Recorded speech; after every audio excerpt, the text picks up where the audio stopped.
Let's face it, almost everybody will struggle to quit playing video games. They're super fun, engaging, and a huge part of your social life. But here's the truth, it doesn't have to be this way. In fact, once you learn the technique I'm going to show you in this video, quitting gaming will be easier than ever. So a quick introduction.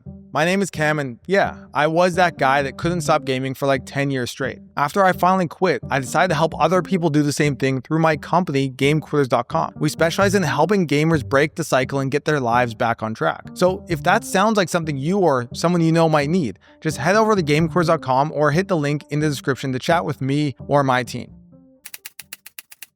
Alright, so the reason it's so hard to quit gaming comes down to one word: cravings. Cravings are that intense pull to go back to the game. They're the urge to pick up your controller and see who's still online. They're that moment when you've promised yourself you wouldn't play, but suddenly that promise feels impossible to keep. Think of cravings like an invisible magnet constantly pulling you back towards gaming. You can't see this force, but you definitely feel it. And here's what makes it so tricky. Cravings don't just pull you in physically. They also hijack that voice in your head. Suddenly, you're hearing things like, dude, just play one quick match. You've had a hard day. You deserve this. Or, dude, you're just doom scrolling anyways. Surely gaming can't be worse than that. Now, I've experienced these cravings myself. So back when WoW Classic was announced, I was actually on a speaking tour. And then I found myself alone in an Airbnb. Suddenly, I got hit with intense cravings to play again.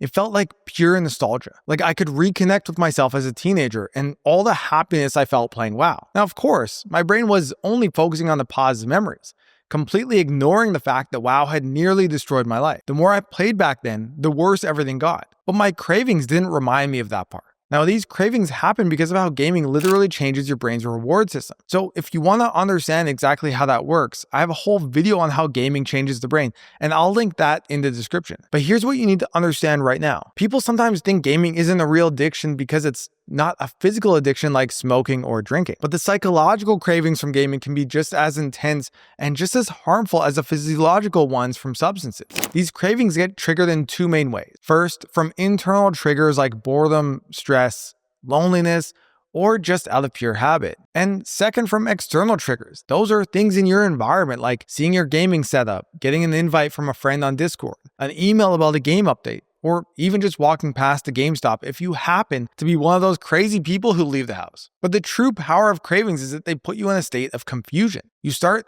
questioning yourself, should I really quit? Or should I just play in moderation? Is gaming even really a big deal? Is it even a problem? And the stronger your cravings, the stronger the arguments they will make in favor of you playing. So you end up just giving in just to make them stop. But giving in only provides temporary relief and then makes your cravings even stronger next time. Now, let me be clear. Having cravings is totally normal when you're making any kind of change. But if you're experiencing intense urges to play games, it's actually a sign that gaming is no longer just a regular hobby for you. It's a compulsion. So at the start of the video, I mentioned I had a technique that will make quitting gaming easier than ever. It's called the clarity framework. And the first step is awareness. First, you need to have awareness when you're having a craving, because in this moment, you're not actually making a rational decision anymore. You're making an emotional one. So how do you know when you're having a craving? You'll feel it in that moment when you're tempted to play, when you're debating with yourself, bargaining, or rationalizing why just one game would be okay. When you feel that pull to play, that's your cue to pause and become aware that, hey, I'm having a craving right now. So if you've recognized you're having a craving, now what? This is where most people get stuck because they think having a craving means they need to have a big debate about their decision. Should I play? Should I not? Maybe I can just moderate. But here's the thing. You've already made your decision to stop gaming. You don't need to get into a debate about it. Clarity is the antidote to cravings, whereas indecision makes them worse. When you're clear that you will not play, you will actually have fewer cravings. Now, sometimes they'll still happen due to the triggers, but that's when you need to remind yourself of your clarity. So going back to that WoW example I was talking about, once I recognized I was having a craving, I had to accept what was really happening. I wasn't actually wanting to play games again. I was feeling nostalgic about a meaningful experience I had as a kid, and that's okay. But what I really wanted was to keep moving forward towards my new goals, not go backwards to a past version of myself. So here's the key mindset shift that you need to have in that moment. So what? Cravings are like waves of the ocean. They come and they go. The more attention you give them, the more power they have. But if you're indifferent, like, okay, I'm having a craving, that's cool, whatever, and you just continue forward with your life instead of getting caught up in the emotion and the intensity of the moment, it actually becomes so much easier. Now, think of it like smoking. People smoke when they're stressed. Then they get addicted to nicotine. Now they need the smoke because the cravings are so strong they need relief. But that relief isn't real relief. It's only relief from the stress being caused by smoking in the first place. Now, yes, that's a physiological example, but gaming works the same way psychologically. It's not your body begging you to play.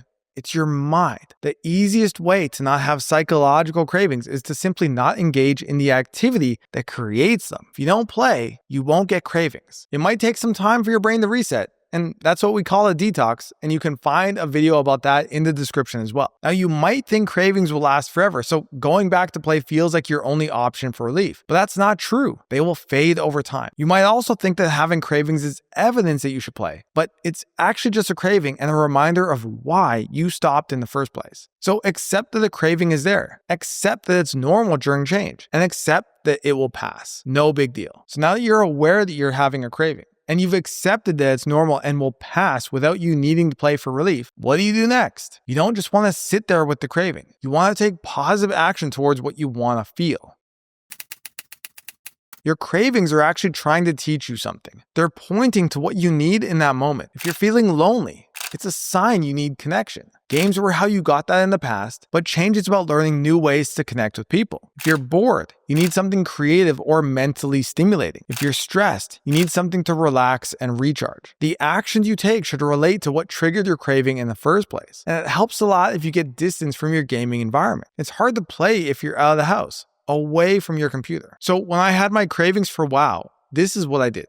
I called a friend and told them I was feeling tempted to play. That gave me some support and accountability in the moment, rather than the isolation and the hiding that nobody would know if I did play. Then I got out of the house to a coffee shop and eventually my speaking gig. Afterwards, I called my friend again to check in. Now, you might not have friends who are not gamers right now, so come join us on Discord to connect with like-minded peers who are on the same journey as you. And you can find that link in the description as well. Your actions can also address common rationalization. If you typically game on weekends to relax, plan alternative weekend activities ahead of time. If you game when you get home from work, don't go straight home. Instead, hit the gym first or meet a friend for a walk in the park. Now, cravings feel urgent in the moment, so you need something constructive for immediate relief. But here's the bigger picture. The more you invest in building your life outside of gaming, the less sensitive you become to your gaming triggers. Eventually, you just won't really care about gaming anymore at all. And when you're clear that you don't want to game anymore, you won't need as much willpower to push through. Instead, you'll just need the awareness, acceptance,